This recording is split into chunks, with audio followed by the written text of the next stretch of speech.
இது ஒரு marketing strategy.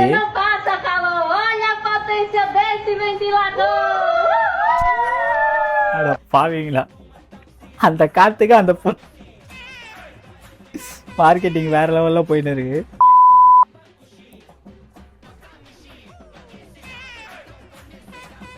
Okay, water பாட்டில காட்டுறாங்க.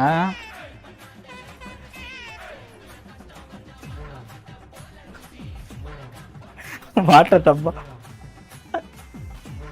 போடு போடு பாய்ஸ் பிஜிஎம் போடு. தளபதி படம்னா நான் ரொம்ப எதிர்பார்க்கிறேன். நீங்க தளபதி ஃபேனா? நாங்க விஜய் ஃபேனே. இந்த குட்டி குஞ்சன்ஸ் பண்ற தொல்லை தாங்க முடியலங்க.